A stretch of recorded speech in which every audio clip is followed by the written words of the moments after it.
ଭାରତ ମାନଚିତ୍ରରେ ସେ ହଉଛି ଆମର ଉତ୍କଳ ଦିବସ।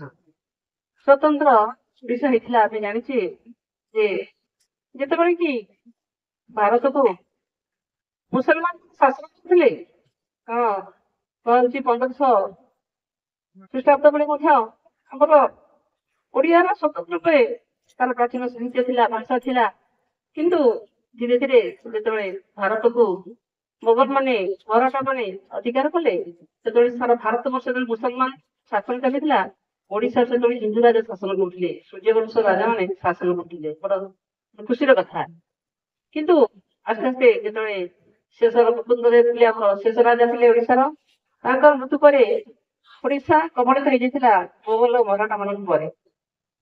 ପରେ ପରେ ଯେତେବେଳେ 1803 ମସିହାରେ ଇଂରେଜ ମାନେ ଯେତେବେଳେ ସମ୍ପୂର୍ଣ୍ଣ ରୂପେ ଅଧିକାର କଲେ ଓଡିଶାକୁ, ଓଡିଶାର ଭାଷା ସବୁ ବିଲୁପ୍ତ ହେଇଯାଇଥିଲା।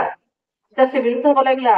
କାହିଁକି ନା ଆମର ପଡୋଶୀ ରାଜ୍ୟ ଯିଏକି ବଙ୍ଗୀୟ ମାନେ, ସେମାନେ ପ୍ରାୟତଃ ଶିକ୍ଷିତ ଥିଲେ। ଆଉ ଯେତେବେଳେ ଇଂରେଜ ମାନେ ଯେତେବେଳେ ଅଧିକାର କଲେ, ଆମର ଓଡିଶାକୁ ଏକ ଗରଦ ରାଜ୍ୟ ଭାବରେ ରଖିଲେ ବଙ୍ଗର। ତେଣୁ ଓଡିଶା ସେତେବେଳେ ନିଜର ଅସ୍ତିତ୍ୱକୁ ହାରିଯାଇଥିଲା। ଓଡିଆ ଭାଷା ମଧ୍ୟ ନିଜର ଭାଷାକୁ ମଧ୍ୟ ତାର ମଧ୍ୟ ଅସ୍ତିତ୍ୱ ବଜାଇ ରଖିଥିଲା। ସେତେବେଳେ ଓଡିଶାରେ ହିନ୍ଦୀ, ତେଲୁଗୁ, ବଙ୍ଗଳା ଏ ତିନିଟା ଭାଷା ଥିଲା। ଏବଂ ଓଡିଶା ମଧ୍ୟ ସେ ସମୟରେ ବଙ୍ଗ ପ୍ରେସିଡେନ୍ସି, ମାଲଦୀପ ପ୍ରେସିଡେନ୍ସି, କେନ୍ଦ୍ରୀୟ ପ୍ରେସିଡେନ୍ସିରେ ଥିଲା। ଯେତେବେଳେ କି କଟକ, ବାଲେଶ୍ୱର ଆଉ ପୁରୀ ଏଇ ତିନିଟା ସହରରେ ପ୍ରାୟତଃ ଇଂରେଜ ମାନେ ସିଧାସଳଖ ଶାସନ କରୁଥିଲେ। ଏମାନେ ଯେତେବେଳେ ବଙ୍ଗୀୟ ଅତ୍ୟାଚାର କରୁଥିଲେ, ଓଡିଆ ମାନେ ସେତେବେଳେ ଗଞ୍ଜାମରେ ତେଲୁଗୁ ଭାଷା ଦ୍ୱାରା ଅପମାନିତ ହଉଥିଲେ ଓଡିଆ କରି। ଯାହା ବି ହଉ, ଏଇ ଭାଷା ପୁନରୁଦ୍ଧାର ପାଇଁ ଏକ ଜାତୀୟତା ସୃଷ୍ଟି କରିଥିଲା, ଓଡିଆ ଜାତୀୟତାର ସୃଷ୍ଟି କରିଥିଲା ଭାଷା ବିଲୋପ ଆନ୍ଦୋଳନ। କାରଣ ସେଇ ସମୟରେ ମଧ୍ୟ ଓଡିଶାରେ ଯେତେବେଳେ କି ଥିଲେ କଲେକ୍ଟର ଥିଲେ, ପାୱରିଂ ବୋଲି କଲେକ୍ଟର ଥିଲେ, ସେ ସମୟରେ ଓଡିଶାରେ ବଙ୍ଗଳା ଭାଷାକୁ ପ୍ରୟୋଗ କରିଥିଲେ ସରକାରୀ ଭାଷା ରୂପେ। ସେଇ ସମୟରେ ଥିଲେ ଜଣେ ବାଲେଶ୍ୱର ଜଣେ କ୍ରାନ୍ତିଲାଲ ଭଟ୍ଟାଚାର୍ଯ୍ୟ ଜଣେ ବ୍ୟକ୍ତି ଥିଲେ, ଶିକ୍ଷକ ଥିଲେ। ଓଡିଶାର ବେଶୀ ଥିଲା। ସେ କହିଲେ ଯେ ଓଡିଆ ଏକ ସ୍ୱତନ୍ତ୍ର ଭାଷା ନୁହେଁ, ଆଉ ତାଙ୍କୁ ସମର୍ଥନ କରିଥିଲେ। ସେ ସମୟରେ ଯେ ଥିଲେ ଐତିହାସିକ ରବୀନ୍ଦ୍ରନାଥ ଲାଲ ମିତ୍ର, ଭାଷାବିତ୍ ଜନ୍ ବିମ୍ସ, ଏମାନେ ତାକୁ ସମର୍ଥନ କରିଥିଲେ। କିନ୍ତୁ ସେ ସମୟରେ ଯେ ଥିଲେ ଓଡିଶା ରାଜ୍ୟପାଳ ଥିଲେ ଗୋଡସରୀ, ଏବଂ ଜଣେ ସାହିତ୍ୟିକ ଥିଲେ ବାସୁଦେବ ବନ୍ଦୋପାଧ୍ୟାୟ। ଏମାନେ ସମସ୍ତେ ବଙ୍ଗୀୟ ସାହିତ୍ୟିକ, କିନ୍ତୁ ସେମାନେ ସମସ୍ତେ ସମର୍ଥନ କରିଥିଲେ ଓଡିଆର ଏକ ସ୍ୱତନ୍ତ୍ରତା ରହିଛି, ଓଡିଆ ଭାଷାର ଏକ ସ୍ୱତନ୍ତ୍ରତା ରହିଛି। ତାପରେ 1882 ମସିହାରେ ଉତ୍କଳ ସଫଳ ନାମକ ଅନୁଷ୍ଠାନ ଗଠନ କରାଯାଇଥିଲା, କି ସ୍ୱତନ୍ତ୍ର ଭାଷାର ମର୍ଯ୍ୟାଦା, ଓଡିଆ ସ୍ୱତନ୍ତ୍ର ଭାଷାର ମର୍ଯ୍ୟାଦା ରଖିବା ପାଇଁ। ଆସ୍ତେ ଆସ୍ତେ ଓଡିଆ ମାନେ ସେତେବେଳେ ଏତେ ଅବହେଳିତ ଥିଲେ, ଯାହାକି କୋଣରେ କିଛି ଥିଲା, ମାନେ ସମ୍ବଲପୁରରେ ହିନ୍ଦୀ ଭାଷା ଥିଲା, ଗଞ୍ଜାମରେ ତେଲୁଗୁ ଭାଷା ଥିଲା, ଆଉ ଆମ ଏଇ ପୁରୀ, ବାଲେଶ୍ୱର, କଟକ ଏସବୁ ଅଞ୍ଚଳରେ ଥିଲା କଣ ନା ବଙ୍ଗଳା ଭାଷା ପ୍ରଚଳନ କରାଯାଇଥିଲା। ଯଦିଓ ଗଡଜାତ ରାଜା ଥିଲେ, ସେମାନେ ସାଧାରଣତଃ ଦୋଷାନ୍ତ କରୁଥିଲେ ଇଂରେଜ ମାନଙ୍କର, ଗଡଜାତ ରାଜା ମାନେ ଥିଲେ ସେତେବେଳେ।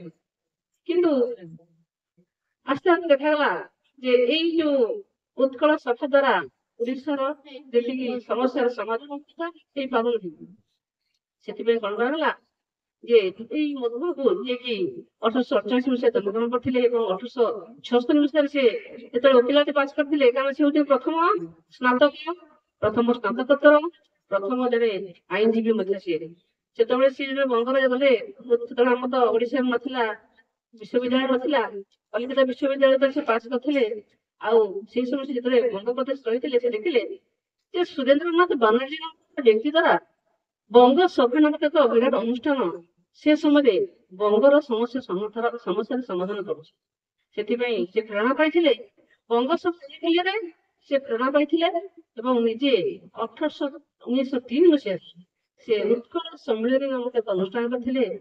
ସେତେବେଳେ ନିଜେ ମଧ୍ୟ ଉଦ୍ବୋଧନ ଦେଇଥିଲେ ସେ କହିଥିଲେ ଯେ ମୋତେ ଅନେକ କବିତା ଦେଶାତ୍ମକ କବିତା ମଧ୍ୟ ସେ ଲେଖିଥିଲେ 7ଟି ଏବଂ ସେଥିରେ ଲେଖିଲେ ଯେ ଉଠି କଣ ଉଠରେ ଉଠରେ ଉତ୍କଳ ସନ୍ତାନ ଉଠିବୁ ତୁ କେତେ ଦିନେ ପୂର୍ବ ଗୌରବ ମହିମା ପଢୁନି ଲେଖିଲେ ସଭାମାନେ କାରଣ ଉତ୍କଳ ସ୍ଥଳେ ଗଙ୍ଗାଠୁ ଗୋଦାବରୀ ପର୍ଯ୍ୟନ୍ତ ପରିବ୍ୟାପ୍ତ ଥିଲା କିନ୍ତୁ ତାର ଏଇ ଯୋଉ ଦୁର୍ବଳ ଅବସ୍ଥା ତାର ଛିନ୍ନ ବିଚ୍ଛିନ୍ନ ହେଇକରି ଉତ୍କଳ ମାତା ପଡିଛି ଉତ୍କଳ ସମ୍ମିଳନୀ ସେ ଗଠନ କଲେ ସେ କହିଥିଲେ ଏହି ସମ୍ମିଳନୀ ଜାତି ସିନ୍ଧୁ କୋଟି ପ୍ରାଣ ବିନ୍ଦୁ ଧରେ ତୋର ପ୍ରାଣ ବିନ୍ଦୁ ମିଶାଇ ଦେହରେ ଏଇ ସିନ୍ଧୁ ଜଳରେ ତେଣୁ ଏଇ ସମ୍ମିଳନୀ ମାଧ୍ୟମରେ ସିଏ ଅନେକ ଓଡିଆ ମାନଙ୍କୁ ଆହ୍ୱାନ ଜଣେଇଥିଲେ ଆଉ ଉତ୍କଳକୁ ସ୍ୱତନ୍ତ୍ର ରୂପ ଦେବା ପାଇଁ ସିଏ ଏକା ନୁହନ୍ତି ତାଙ୍କ ସହିତ ମଧ୍ୟ ଫକୀରମୋହନ ସେନାପତି ଗଙ୍ଗାଧର ମେହେର ରାଧାନାଥ ରାୟ ଲକ୍ଷ୍ମୀକାନ୍ତ ମିଶ୍ର ଅନେକ ବୁଦ୍ଧିଜୀବୀ ମାନେ ସେ ସମୟରେ ବରପତ୍ର ମାନେ ଅଛନ୍ତି ଯାହାକି ନିଜର ଲେଖନୀ ଚୟନ କରି ଅନେକ ସମ୍ବାଦପତ୍ର ମାଧ୍ୟମରେ ମଧ୍ୟ ଆମେ ଜାଣିଛେ ଓଡିଶାର ଗୌରୀଶଙ୍କର ରାୟଙ୍କ ଦ୍ୱାରା ପ୍ରଥମ ଉତ୍କଳ ଜୀବିକା ସମ୍ବାଦପତ୍ର ଥିଲା ତା ମାଧ୍ୟମରେ ଓଡିଆର ଅବସ୍ଥାକୁ କୋଣ ଅନୁକୋଣରେ ପହଞ୍ଚି ଦିଆଯାଇଥିଲା ଆଉ ଇଂରେଜ ମାନ ଯେତେବେଳେ ଦେଶ ଭାରତ ଯେତେବେଳେ ସ୍ୱାଧୀନତାର ଚିତ୍କାର କରୁଥିଲା ସେ ସମୟରେ ଓଡିଶା ନିଜର ସ୍ୱତନ୍ତ୍ରତାକୁ ଖୋଜି ବସିଥିଲା ଆଉ ସେଇ ସ୍ୱାଧୀନତା ପୂର୍ବରୁ ପ୍ରଥମେ ଯାହାକି ଆମର ଓଡିଶା ସ୍ୱତନ୍ତ୍ର ପ୍ରଦେଶ ହେଇଥିଲା ଆମର 1935 ଭାରତ ଶାସନ ଆଇନରେ ଉତ୍କଳକୁ ସ୍ୱତନ୍ତ୍ର ପ୍ରଦେଶର ମାନ୍ୟତା ଦିଆଯାଇଥିଲା ଯାହାକି 1936 ଏପ୍ରିଲ 1 ତାରିଖରେ କିନ୍ତୁ ବଡ ଦୁଃଖର ବିଷୟ ଯେ 1936 ଏପ୍ରିଲ 1ରେ ଓଡିଶା ସ୍ୱତନ୍ତ୍ର ପ୍ରଦେଶ ମଧୁର ସ୍ୱାଦ ଚାଖିବା ପୂର୍ବରୁ ଏଇ ମହାନୁଭବ ଯିଏକି ଇହଲୀଳା ସମ୍ବରଣ କରିଥିଲେ 1934 ଫେବୃଆରୀ 4ରେ ମଧୁବାବୁ ଇହଲୀଳା ସମ୍ବରଣ କରିସାରିଥିଲେ ତେଣୁ ଯେ ଏଇ ମହାନ ପୁରୁଷ ମାନଙ୍କ ଦ୍ୱାରା ଆମେ ଆଜି ନିଜର ମାକୁ ଖୋଜି ପାଇଛେ ଯେତେବେଳେ ମା ଛିନ୍ନ ବିଚ୍ଛିନ୍ନ ହେଇକି ଥିଲା ସେତେବେଳେ ବହୁତ ବଢିଆ କଥା ଥିଲା ଯେତେବେଳେ ଓଡିଶା ସ୍ୱତନ୍ତ୍ର ପ୍ରଦେଶ ସେ ନଥିଲା ଆମର ଏଇ ଜୟପୁର ରାଜା ବିକ୍ରମ ଦେବ ବର୍ମା କହିଥିଲେ ଯଦି ମୋର ମୁଣ୍ଡକୁ ଯଦି ରାଞ୍ଚିରେ ରଖାଯାଏ ମୋର ଶରୀରକୁ ଯଦି ବଙ୍ଗୋପସାଗର ଫିଙ୍ଗିରା ଯାଏ ମୋର ଗୋଟେ ଦିନ ଯଦି ମାନ୍ଦା ରଖାଯାଏ ତାହେଲେ ମୁଁ ବଞ୍ଚିଛି ବୋଲି କୁହାଯିବ କି କାରଣ ଓଡିଶା ବା ଉତ୍କଳ ମାର ଖଣ୍ଡ ବିଖଣ୍ଡିତ ସେଇ ହାତ ଗୋଡ ଦେହ ଏଇଭଳି ଭାବରେ ଅବସ୍ଥାରେ କିଛି ଥିଲା କେନ୍ଦ୍ରୀୟ ପ୍ରଦେଶରେ କିଛି ଥିଲା ମାନ୍ଦ୍ରାଜ ପ୍ରେସିଡେନ୍ସିରେ କିଛି ଥିଲା ବଙ୍ଗ ପ୍ରେସିଡେନ୍ସିରେ ତେବେ ଅନେକ ଚେଷ୍ଟା ପ୍ରଚେଷ୍ଟାରେ କାରଣ ସେ ସମୟରେ ମଧ୍ୟ ଆମର ମନେ ପଡେ ପାରଳାଖେମୁଣ୍ଡି ଯିଏ ଅଛନ୍ତି ରାଜା ଥିଲେ ତାଙ୍କର ଯିଏ କୃଷ୍ଣଚନ୍ଦ୍ର